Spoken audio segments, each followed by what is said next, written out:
बिस्मिल्लाहिर्रहमानिर्रहीम। अस्सलाम वालेकुम। निखत पकवान में आप सबको खुशामदीद।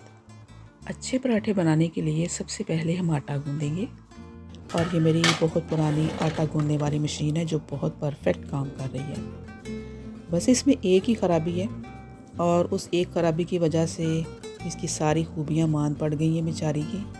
और वो ख़राबी ये है कि ये आटा गूँधी हिलती है, तो जब तक ये हिलना बंद नहीं करती तब तक तो हम इसको इस्तेमाल करते रहेंगे।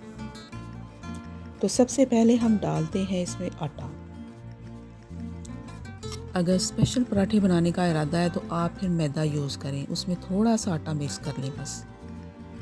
मैं एक पैकेट प्लेन फ्लावर का यूज़ कर रही हूँ। ये ज़्यादा मैदे की तरह तो नहीं होता लेकिन वाइट होता है ये। 1 चम्मच नमक डाल के रूम टेम्परेचर पानी के साथ हम इसको गूँध लेते हैं।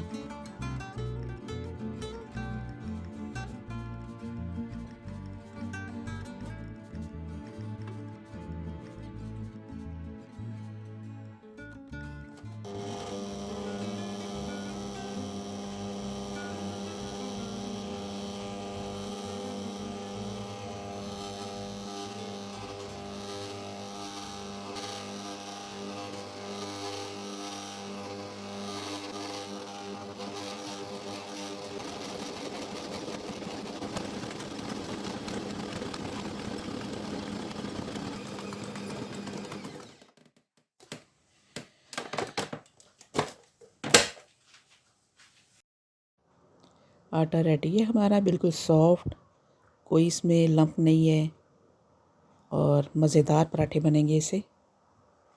कोशिश करें कि आप ऐसे गैजेट लें पाकट किचन के जो आपकी ज़िंदगी को आसान बना दें।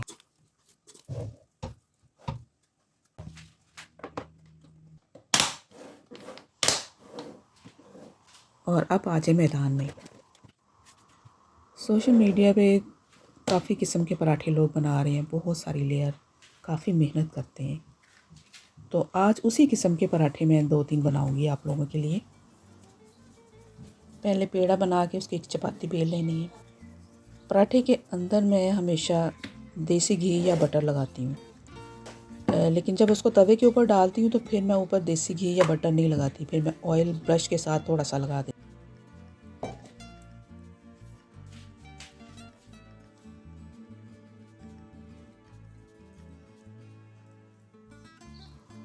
अगर बटर को ऊपर लगाएं तो उसमें मौजूद जो दूध है वो जल के इसके जायकों को थोड़ा सा कड़वा कर देता है। अब मैंने देसी घी लगा के थोड़ा सा खुश्का ऊपर छिड़क दिया है। एक कोई भी गिलास लें राउंड शेप, उसको सेंटर में रखें और कट लगा दें इस तरह। इससे भी बहुत सारी लेयर्स बनती हैं पराठे की।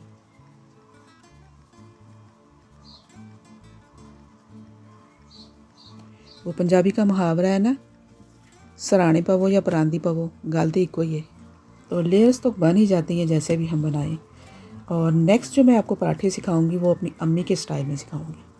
उनके पराठे बहुत मशहूर थे, वो हाथ में ही बना लेती थी, इतने मज़ेदार। ज़्यादा सारा अंदर घी लगा के उसको पेड़ा बनाती थी बेल के, ज़बरदस्त पराठे तैयार हो जाते थे। अब दूसरा पराठा बनाते हैं। इसे भी पहले चपाती बना के घी लगाएंगे ऊपर।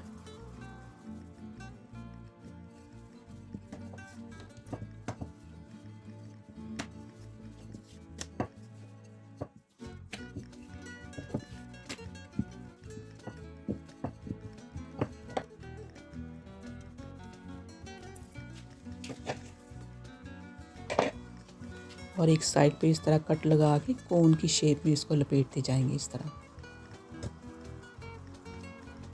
और नीचे प्रेस करके एक पेड़ा बना के साइड पे रखते हैं। तीसरा पराठा है स्क्वायर।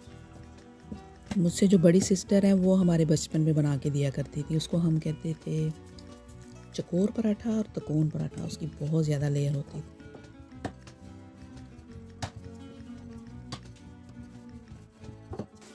बचपन के दिन बहुत थोड़े होते हैं और बच्चों को पता ही नहीं होता कि ये इतनी तेज़ी से गुजर रहे हैं।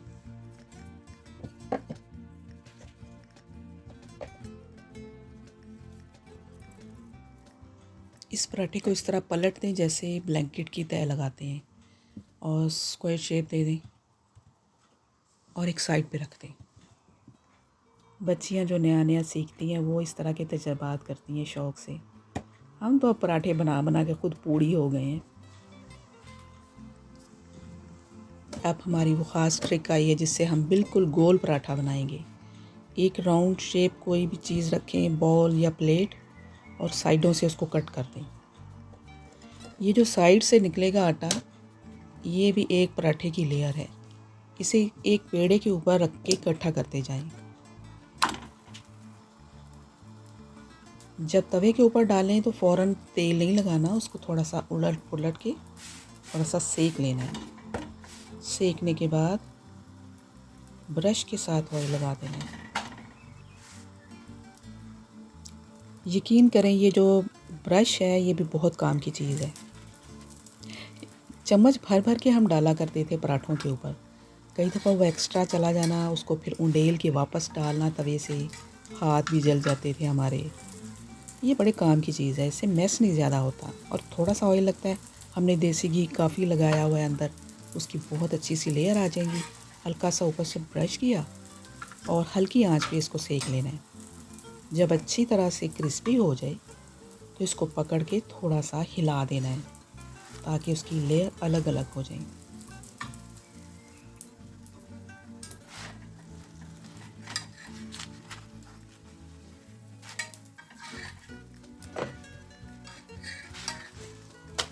एक पराठा बन गया।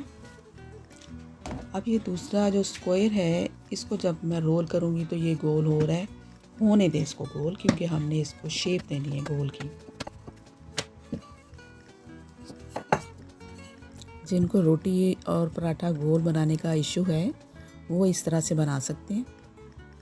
बना के पेश करें और सबको हैरान कर दें।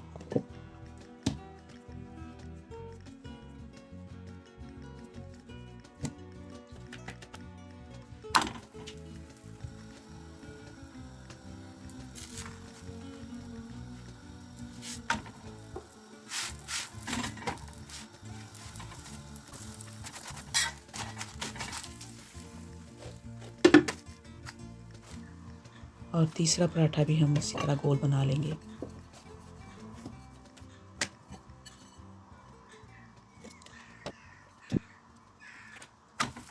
इन पराठों के साथ मैं शामी कबाब सर्व करूँगी, जो मैंने रमज़ान में फ्रीज़ किए हुए थे। कुछ थोड़े से बचे हुए हैं, मैंने कहा चलें आज यूज़ कर लेते हैं। मैं उम्मीद करती हूँ कि आपको ये पराठे पसंद आएंगे। इसके साथ ही इजाज़त चाहती हूँ। अल्लाह हाफ़िज़।